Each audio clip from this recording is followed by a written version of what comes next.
could go into Facebook and share it, probably. Maybe. It looks like we're gonna go. It's setting it up. So Just now, on my end, it says it's streaming live on Facebook. oh, awesome. So yours is ahead of mine. I still say that it's starting. Well, great. I am Kristen with ADHD KC, and I am super excited to have Diane Dempster from ImpactParents here tonight. I first saw Diane speaking with her partner in crime from what was at the time Impact ADHD years ago at an ADHD KC conference locally in Kansas City. And I just loved their approach to parenting. I have a child with ADHD who at the time was, I think, middle school, maybe high school age. And I just remember thinking, I wish I would have heard them talk 10, 15 years earlier. Because everything they said just really hit home. And I did change a little bit of what I did parenting, and it did help. I just wish I would have seen it sooner so that I could get just more time, more years with my daughter with better parenting skills, because I really do think that it helped. So for what that's worth, Diane Dempster is joining us tonight, going to talk about taming the triggers, stress management. And this past year, we have all had stress, more stress than ever. As a pediatrician, I see kids and their families just struggling. The few people who actually like being isolated and alone seem like they're having less stress now. I do worry that in a very short time, when they do have to enter back into the world because the pandemic is calming down, they're going to have triggers. So I am super excited to have Diane Dempster from ImpactParents here tonight, and I will let her talk. And if you guys have questions, I'll be watching the comments. So feel free to comment and I will share them with Diane. Awesome. Thank you, Kristen. I appreciate it. And I just want to say, because thank you for sharing your story. It's never too late, right? It's just sort of, we have parents that we work with from, it used to be like 7 to 17, and now it's 4 to 24, and then now it's 3 to 33. I mean, it's just sort of, we've got parents now, particularly this past year, with adult kids that are struggling. And so part of what this is about is figuring out how to get into a space as a human so that you can get into a better space as a parent so that you can better help your kids. I mean, I think that's the underneath of this is some of you are here because your kid's the one that's triggered and stressed out. And we got a lot of kids that are super stressed out with online school or just fear with regard to being a pandemic. We've got a lot of parents that are stressed out because they're trying to parent and work and monitor and all these things at home. And there's just a lot of stress on our planet right now. And this is my favorite topic. And for a couple of reasons. One is I always believe that you're supposed to teach, you're called to teach what you most need to learn, right? It's this sort of, and I know for me, managing my own stress and managing my own triggers, particularly, and then we're going to talk about triggers tonight too, has been such a key piece of this, both in terms of kind of having a healthy relationship with my kids and then also building my relationship with my kids, because I've been working on my stuff in my role as a parent, and it's changed the dynamic with my kids because I've been able to say, hey, I'm stressed out more than I want to be. I'm yelling more than I want to be. And it gives your kids permission to be human, and it gives them permission to work on their stuff too. And it gives you, you move from kind of this role of authoritarian sort of, I've got to know it all, I've got to be it all as a parent, into more of a human sort of, I'm ahead of you on this path. I probably know different things than you do.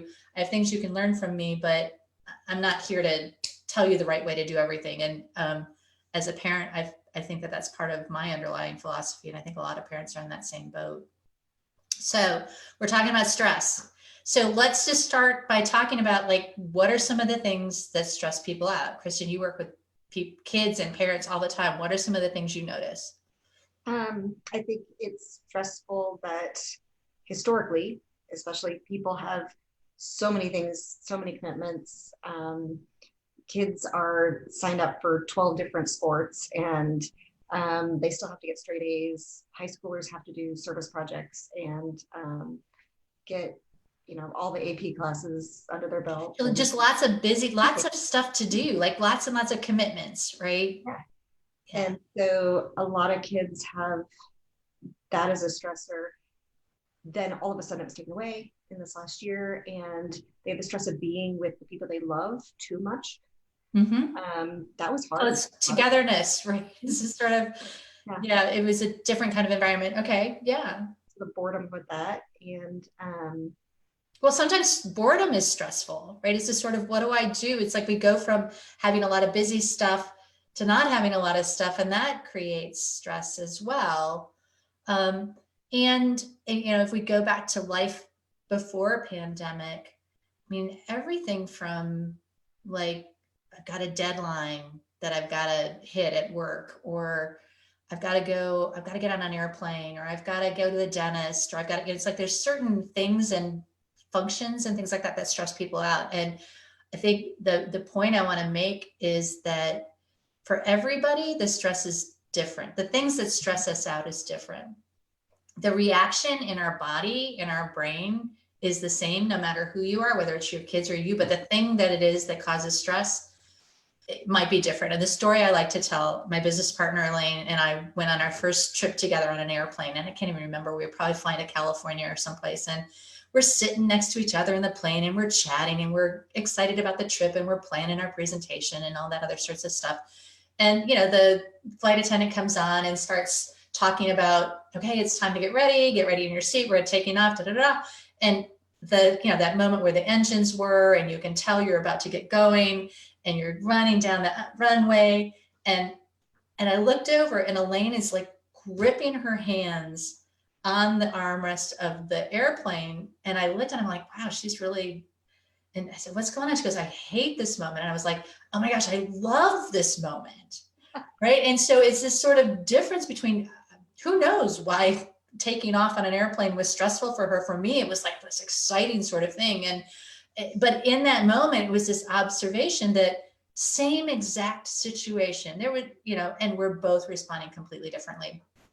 And so I think a lot with kids now, with virtual learning versus in-person learning.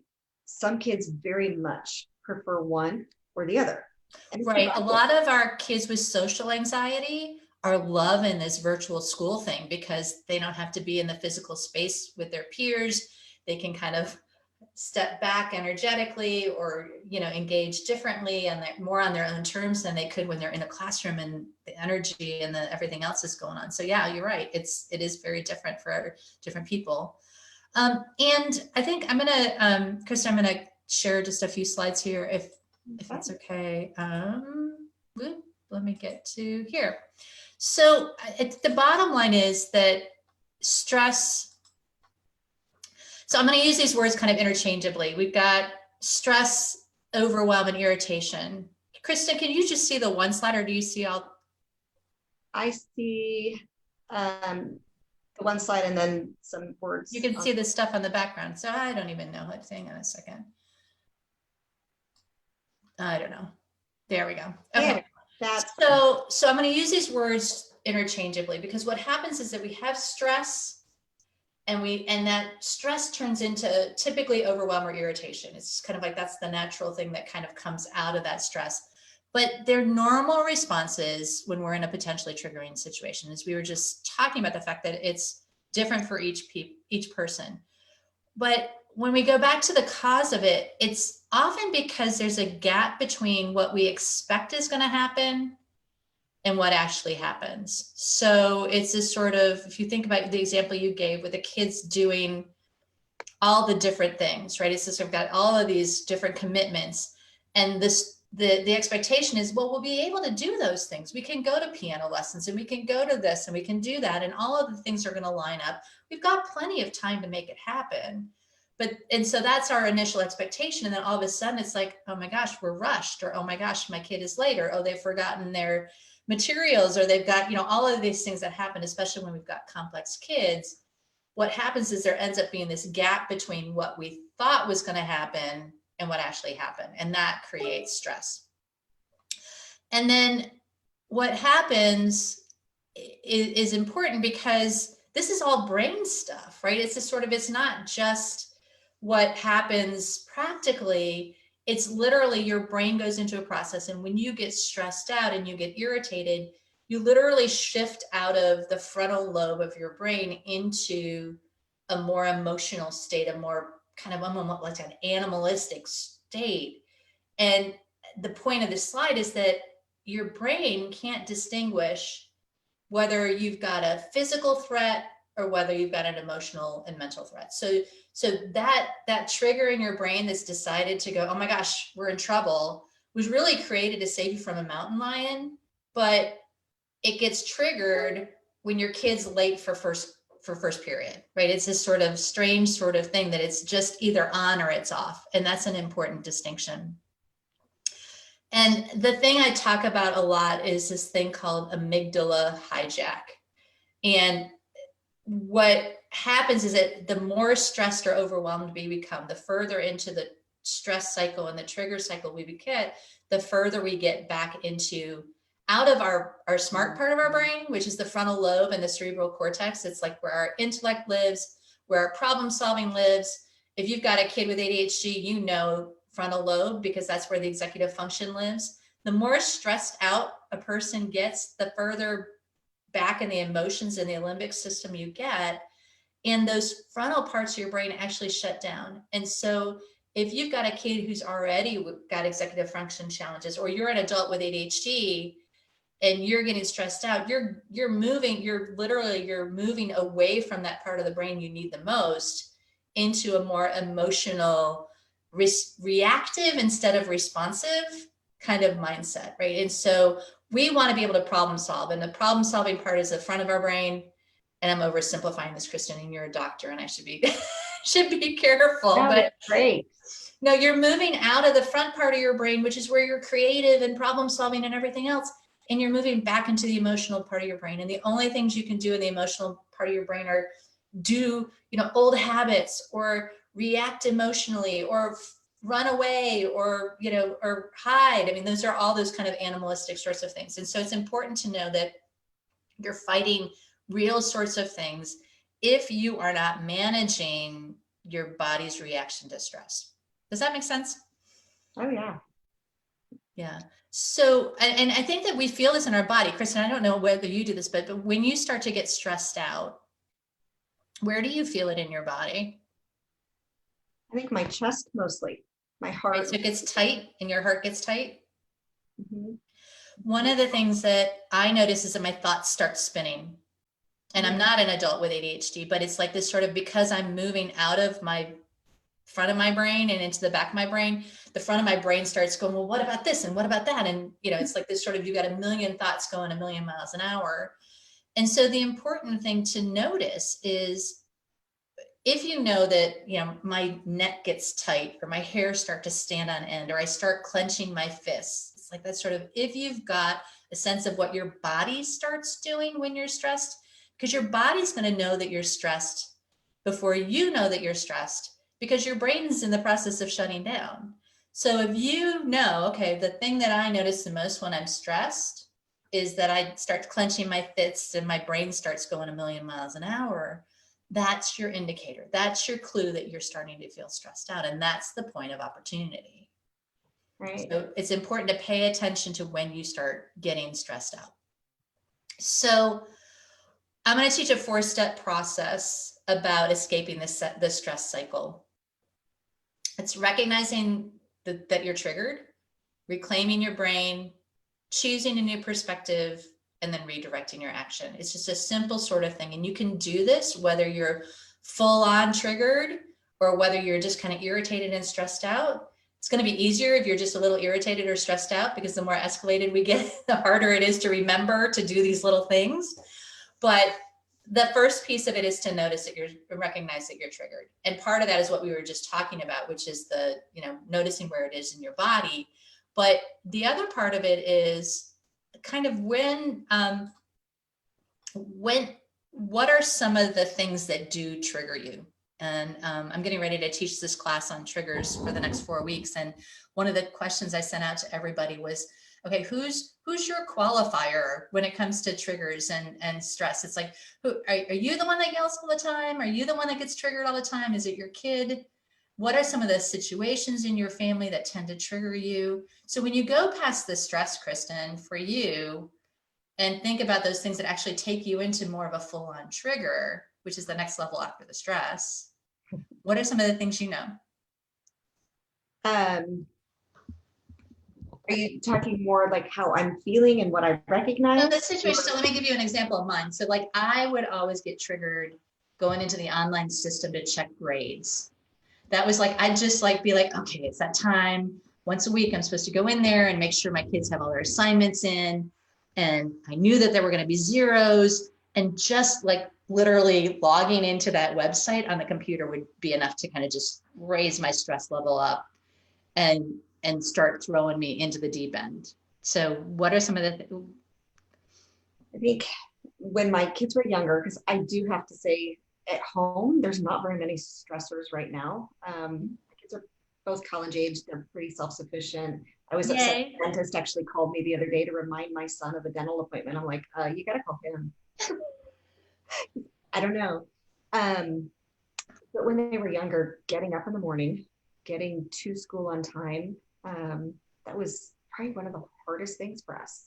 Yeah. This is such an awful thing for people with ADHD. And getting up is even worse. Well, the other thing that I hear a lot of parents talking about that are really stressful and really triggering is disrespectful communication. And it's this sort of our kids get snarky or our kids start getting angry. I have one mom her kid calls her like some of the really bad names that she really would rather him not use. And I think that that's the piece of it, is that if you've got a triggered kid, they're going to do things that they wouldn't normally do because they're all caught up in their fight or flight stuff. And then if their bad language or their bad behavior is what triggers you, then you're reacting by getting triggered. And then you've got, instead of a calm person helping a triggered person calm down, you've got two triggered people. And it's almost like, it's like a dog fight. Right? It's just sort of Right. who's going to come up on top. And so part of this is kind of noticing and knowing, again, it's sort of, if you know what your triggers are, you can go into a situation knowing. I was coaching a mom this morning, and she's got a son who's early in high school, and he's doing school at home, but she's busy at work. And so she has an agreement with him that he's going to try to be at his desk at 9:30 to get his schoolwork done every day. It's got more of a flexible schedule. He doesn't have like a particular class at a particular time. So she leaves her office at noon and walks out the door, and it never fails. He hasn't gotten it done, or he hasn't even started. It's 2 hours after when it was supposed to be done. And it's a trigger waiting to happen. But if she walks into it and goes, well, wait a second, I wonder what he's gotten done today, as opposed to, oh my gosh, I'm dreading this. He's going to not have anything done. She's going to approach it very differently. So again, it's a sort of your expectations, and not even expectations, but the way you're approaching it from your mindset is right. Exactly. And so again, so if we go back to the PowerPoint, so the first one we talked about was recognizing the threat, and we talked about kind of what are our triggers. The second step is to reclaim your brain. So once you notice that you're getting overwhelmed or you're getting triggered, you want to find something that helps to get back into the problem solving part of your brain. And again, it's just sort of everybody's a little bit different. If we go back to basic stress management, and this isn't what I was going to talk about today, because I think we all know it's like we need to exercise and we need to get enough sleep and we need to eat healthy. All those things that kind of keep our body healthy is what helps us to manage our stress. But probably the most important part that I find is when you're in those stressful situations, it's the conscious awareness and the ability to go, oh, wait, I'm reacting and I want to respond. And I don't want to lash out. I don't want to run away. I want to stay as an engaged parent. I want to help my kids problem solve. I want to support them with this problem. I don't want to just lash out at them or back out of them. So that next step is about reclaiming the brain. It might be this guy's doing, this is a great picture because he's he's doing meditation and she's bouncing off the walls, right? So everybody's is a little bit different, just like everybody's stressors are. It might be a few sips of water. It might be a deep breath with a long exhale. It might be you go in your room and you sit and you in the quiet for a few minutes and take a time out. But the important piece is that once you notice that you're triggered, you go and you say, okay, wait, I got to get back in my brain. The third step is to choose a perspective. So if we were talking earlier about the disrespectful kid, if instead of going, I can't believe this kid is so disrespectful, they're terrible, this is awful, they can't talk to me like this, oh my gosh, I'm a bad mom because they're talking to me like this. If instead you go to, how do I, wow, my kid is having a really hard time showing respect right now. My kid is really having a hard time, because underneath most of this is a kid having a hard time.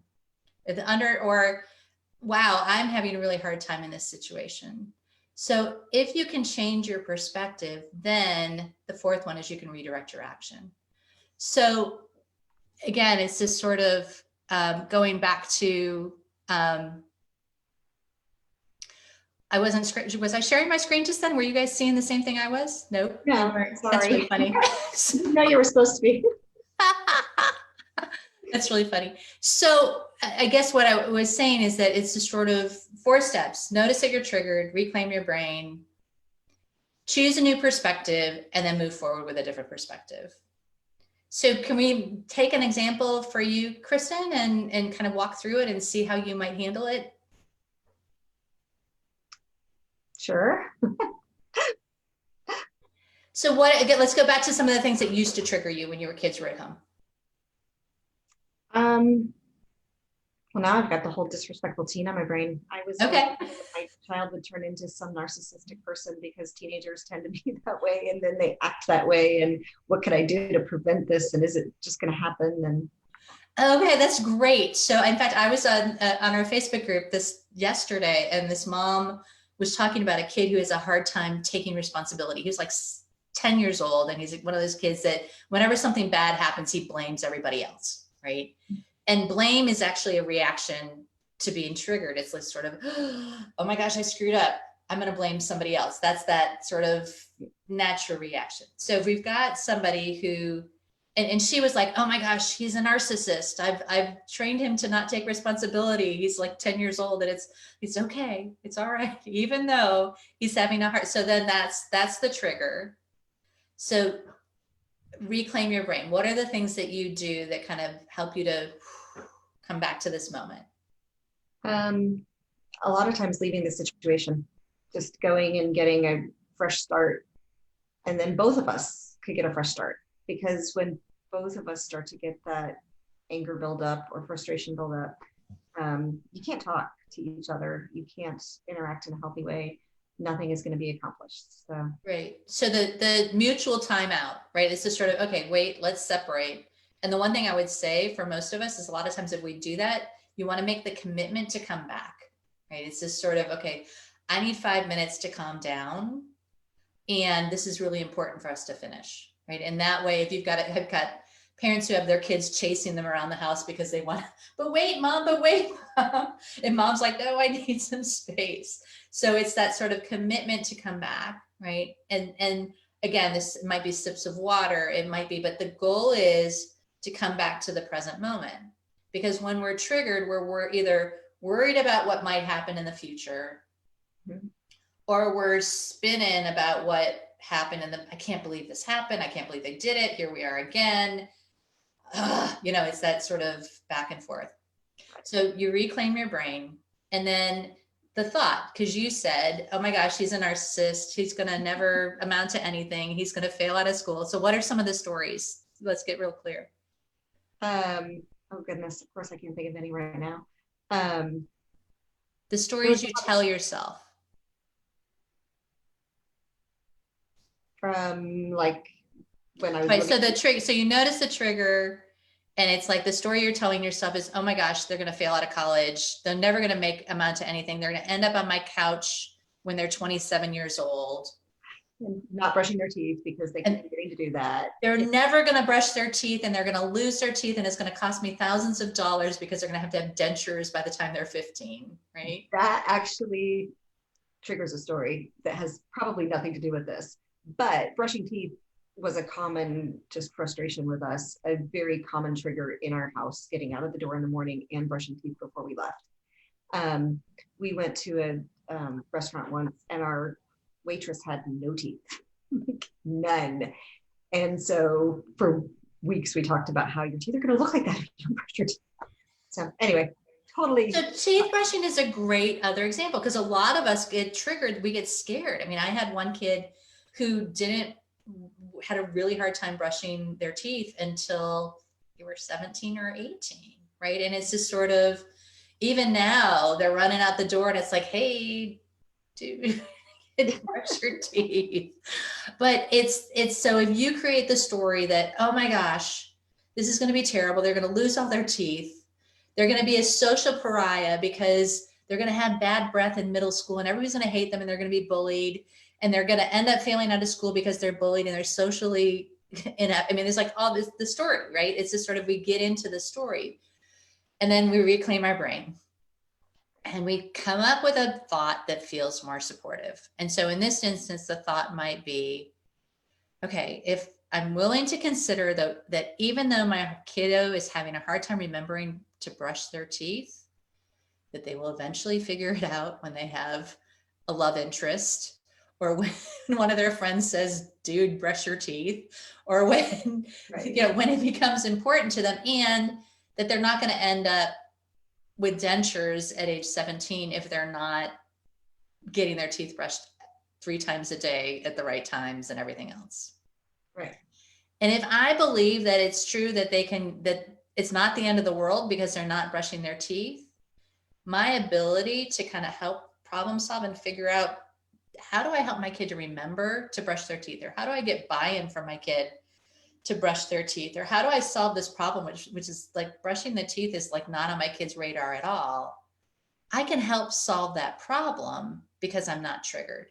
The minute I'm triggered, I'm like, the world's going to end. They must brush their teeth. And if they don't brush their teeth, I'm grounding them for the rest of their life, which is kind of what we do.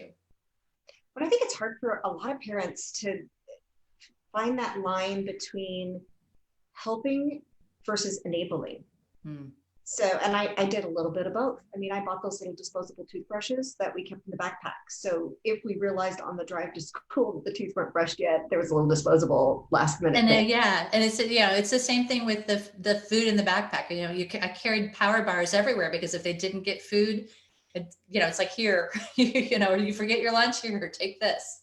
So I think that the thing that I would say is supporting versus enabling. If you are focused on helping them to become more independent while you're helping them, then it's always supporting. I can bring your lunch to school for the 7th time and help you to create a process that works for you to remember to bring your lunch. And that's not enabling.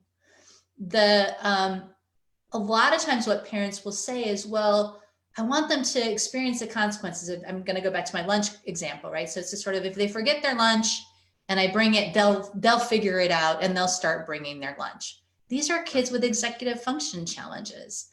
And those natural consequences of, gee, if you forget your lunch, you don't get to eat and you'll never forget your lunch again, just don't work the same way with these kids.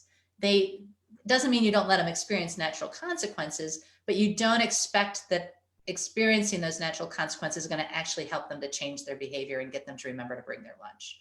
They need help to figure out how to remember. Really, it's very interesting you didn't bring your lunch again for the 4th day. What do you want to try to do different tomorrow to make sure you remember? And so I'm working on helping them to become more independent, even though I'm bringing them their lunch. Does that distinction resonate? When you are asking them to participate in the plan, and you're not just telling them what to do, because I do find that we as parents tend to tell our kids what to do because we know the answer, but that doesn't help them learn that process. Well, and I'm going to say that a lot of us may think we know the answer, and our answer may not be the best answer for them. At ImpactParents, we teach a concept which is about the 4 roles of the parent. And our kids need us to be in different kinds of roles depending on how independent they are. The 4 roles we talk about are director, collaborator, supporter, and champion. And depending on how independent your child is able to be, you want to move into a different role. So if your child knows what they want, but they're having a hard time making it happen, they need somebody to support them. If they're not even, if you're trying to get them to do something that you want them to do, but they don't care about, you need to be more in that director collaborator space because it's your agenda and not their agenda. So we move and dance back and forth depending on kind of how independent they're able to be with different tasks. And most of us know how to direct because it's the easy thing to do. Oh, just do it this way, just do it that way. And then at some age, somewhere between like 11 and 14, our kids start seeing director as dictator. And they're like, Mom, I got this. And then they don't really have it. Or they don't know how to have it. And then they struggle. And then that's where the triggers come in because the kid says, I've got it, Mom. And then they drop the ball and Mom's mad because they said that they'd do it and they weren't able to do it. I think a lot of kids, especially with ADHD, want to be like their peers who have this ability to do things that they just don't yet have the ability to manage, but they feel like they should because they're the same age as their friend next door. And it takes them longer to acquire the ability to do some of those things. Well, and the statistic that sticks with me is we call it the 3 to 5 challenge. Is that most kids with ADHD are somewhere between 3 and 5 years behind their same age peers in some areas of executive function, right? And so that means that their ability, so if they're in 5th grade, their ability to organize or their ability to manage their emotions or their ability to follow through might be more like a 1st grader. And it's hard because they want to be like their peers. We want them to be like their peers and they're just not able to be. The other thing I want to say about the executive function, because we're talking about triggers, is remember earlier I was talking about the fact that the part of the brain that gets impacted the most when we're stressed out is this frontal lobe. And the frontal lobe is where our executive function lives. So if you've got a kid who's already struggling with executive function and they're stressed out or they're overwhelmed or irritated, their ability to do all those things and follow through and organize is going to be even more diminished. So instead of 3 to 5 years, maybe it's 6 or 7 years. And so if you see a child who's behaving badly is probably the wrong word, but it's kind of like not behaving the way that you want them to, instead of going, wow, this is a bad kid, maybe this is a stressed out kid who's having a hard time following through on the things that they want to do or making a commitment or, managing themselves because there's stress and there's overwhelm there. That's always the place I suggest parents start first.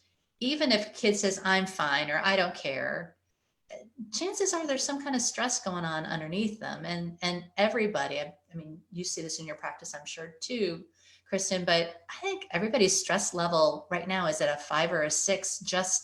It's like almost normal to have a stress level or 5 or 6. We kind of, at the beginning of the pandemic, we were all like, and now we're just kind of, we're still doing that, but we just don't even know that we're doing it.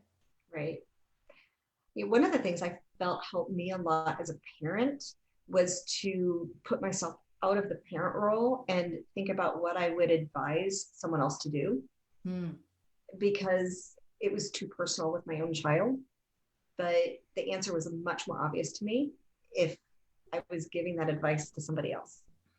Yeah, I think that's a great concept. I think the place that I would also go with it is this sort of, we were talking about independence, and what you ultimately want is for your kids to begin to go and say, what do I need?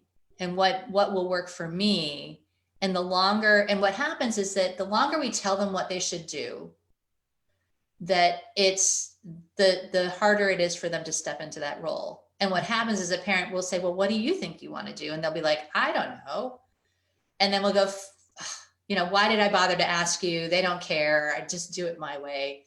We go back into that director mode. But the reality is that you need to help your kids to figure out what will work for them instead of saying, do it because it works for me. Because they want to be independent. So we started with stress and we ended up on independence, which is important, because I think that that's a lot of times what stresses families out with kids with ADHD, is that their kids is this shift between supporting and enabling, and they're not doing everything that I expect them to be able to do. And it does create stress for us. And so knowing that gap, go back to that gap between my expectation and my reality. I expect my child to behave this way, or I expect the situation to end up this way, and it doesn't. That's going to create stress. So if we can shift our expectations or get curious and go, gee, I wonder what's going to happen, or gee, I wonder how much homework they will have gotten done by the time I get out at lunch, or gee, I wonder, is this sort of curiosity is a great tool to use to replace, I say, get curious instead of furious. And it's this sort of, if you can start with, okay, so I wonder what's going on. My kid's having a really hard time paying attention today, or my kid's having a really hard time showing respect in their communication today. It can keep you in that problem solving space rather than in the triggered space.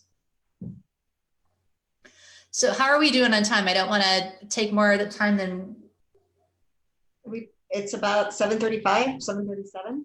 I think we're good. We have a couple comments, but no questions. Certainly if anybody has questions, I'm watching these. Great. But so I got one more tool that I want to teach, if we've got time to do that. Yeah. Okay, awesome. So I'm going to try to share my screen again. I'm going to show you this thing about, hang on. There we go. Yep. Okay. So here we go. It's called TACT. So this is how to decrease stress at home, which is, it's ties into the trigger management. So 4 things: trigger, avoidance, consistency, and transition. And so if you just remember TACT, it's important because we know that parents of complex kids are more likely to get triggered because our kids do crazy impulsive things like this guy here. Right. And so if you notice and you're more aware of your triggers and you manage your triggers in the way that we've been talking about, that's a great way to decrease the level of stress in the house. The second piece of it is avoidance. And it's about finding ways to not get engaged, and to, when you know that, wow, I've got this situation where I normally would get upset and triggered, I can back myself out of it. Like you were talking about, Kristen, earlier, it's this sort of, if I can get out of that mode and kind of escape what's going on, reset myself, I can move into it. Consistency is like, if we're constantly working with our kids and creating an environment where our kids can trust us and we can trust them, it creates an environment where we're less likely to get stressed out. And then transitions, because transition is one of the biggest places of stress and triggers, because we expect our kids to be able to handle transitions differently than they can. And I love this example of the kids. I coach parents around this all the time.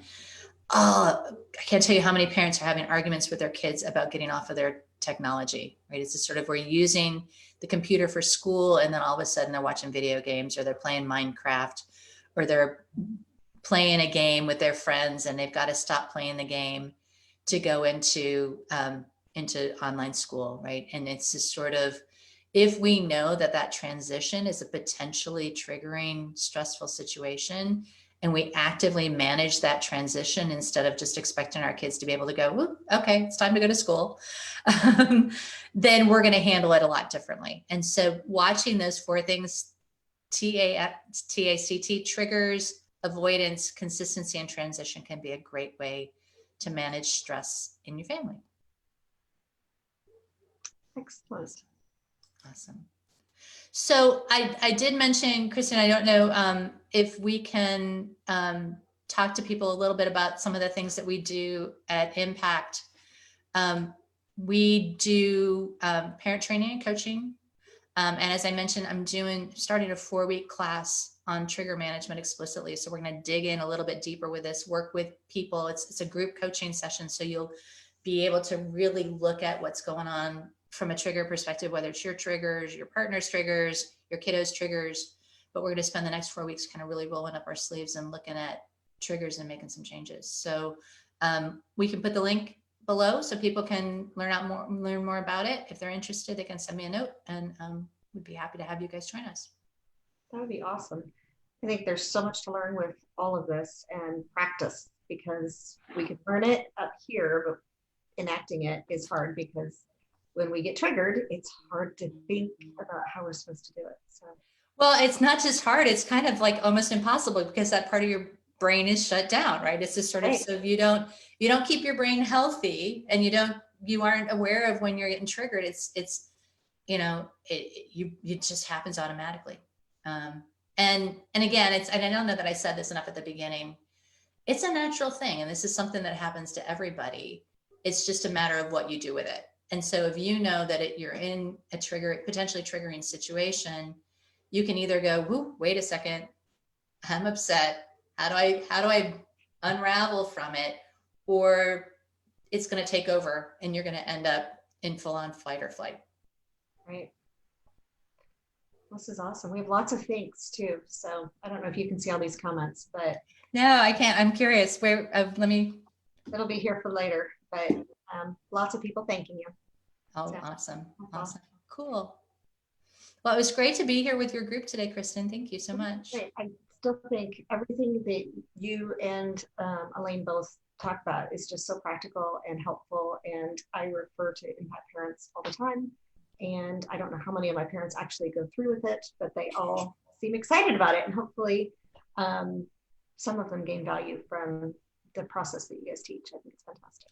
Well, thank you. And we have, like, on our website, we've got a lot of free information as well as fee-based programs. And so just go to impactparents.com and check us out. And you can find out more about the kinds of things we do and how we support parents.